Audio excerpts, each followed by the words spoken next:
guys, in this little example we're going to look at how to classify relative extrema, that is minima and maxima, of a function using the first derivative test.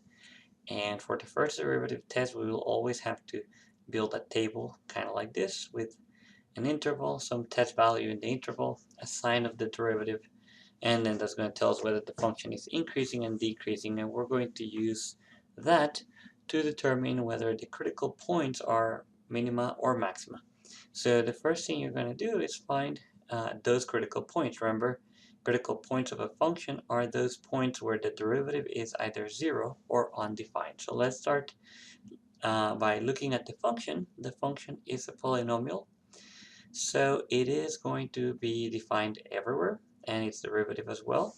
So we only have to look at points or values of x where the derivative is actually 0.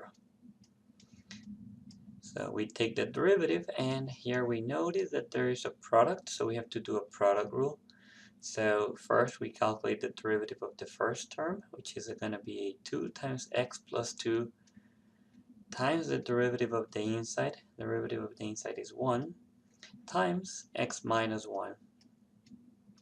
So here all I did was this exponent, lower it, and then subtract 1 from the exponent. That gives me 2x plus 2 times, since I don't have only x in here, but I have x plus 2, I have to take the derivative of the inside. In that case, I get a 1 times the second term plus, now I copy the first term and multiply times the derivative of the second, which in this case is just derivative of x minus 1, and the derivative of x minus 1 is 1. 1 minus 0, which is 1.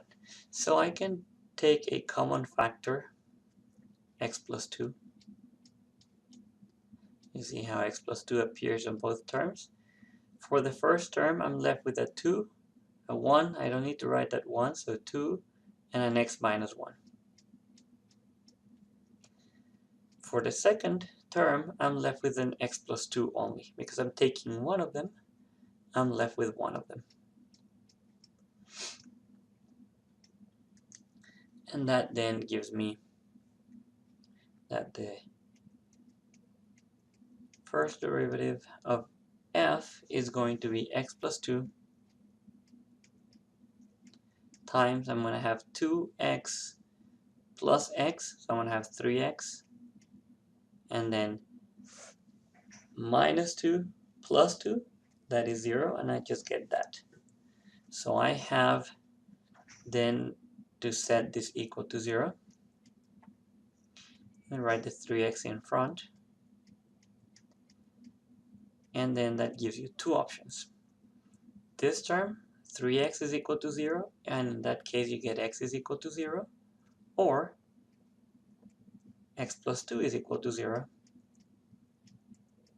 and that tells you that x is negative 2. When you subtract 2 on both sides, you get x is negative 2.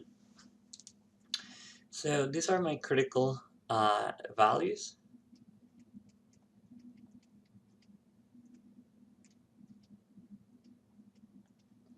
And now I have to use those to partition the real line. So if you start at negative infinity, the first number, if you travel to your right, well, you don't start at negative infinity, but you're coming from negative infinity, and the first term you would find would be negative 2, or the first critical value that you find. Then from negative 2 you keep traveling to your right and you get to 0, and then from 0 you travel to your right and you go out to positive infinity. So that's how you partition the line, by using your critical values, and then you choose test values. Any number in this interval works. So if I go from if I'm going in the interval from negative infinity to negative 2, I have a negative 3, for example, there. Between negative 2 and 0, I have negative 1, and from 0 to 1, I have a 1. So just choose any number in the interval, but usually we try to choose the easiest ones to evaluate. So then you evaluate your first derivative at the test values. So you do the first derivative at negative 3, when you evaluate that, in here, in the first derivative here, you get negative 3 plus 2, which is going to be negative 1, times 3 times negative 3, that's going to be negative 9.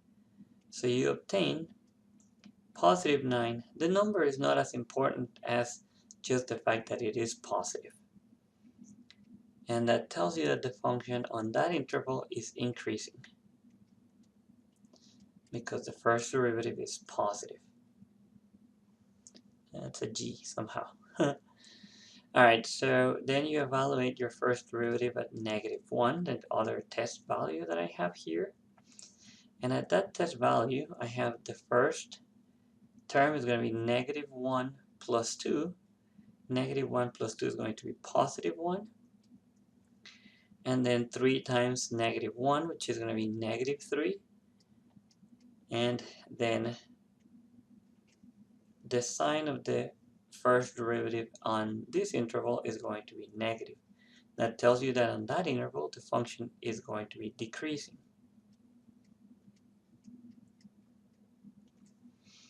Alright, so then you evaluate your function again at the last test value we have, which is going to be 1.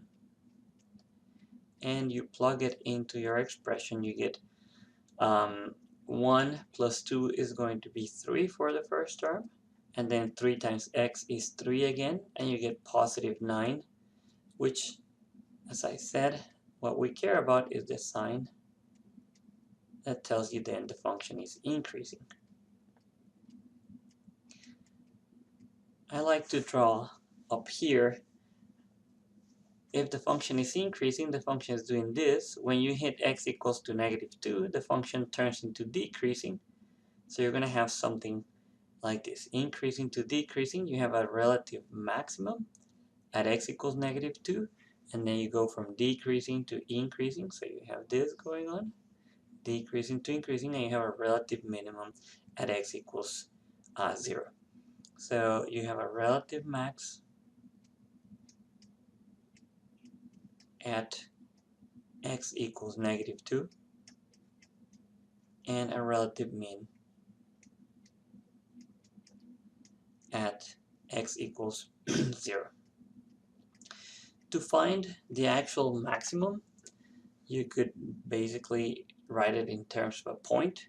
So whenever you have, you would have to evaluate this back into your original function. So you get, when x is negative 2, you have, when you plug it in f of negative 2, let me leave it indicated, is going to be in this case 0. So your relative max is going to be negative 2, 0. So you could write this here. And your relative mean, when you plug 0, what you're going to obtain, that's going to be a 2 squared, that's going to be 4 times negative 1, so negative 4. I just plugged it directly into f and calculated f of 0, which is negative 4. Alright, let's look at the graph of this function and see how our data correlates to the graph of the function.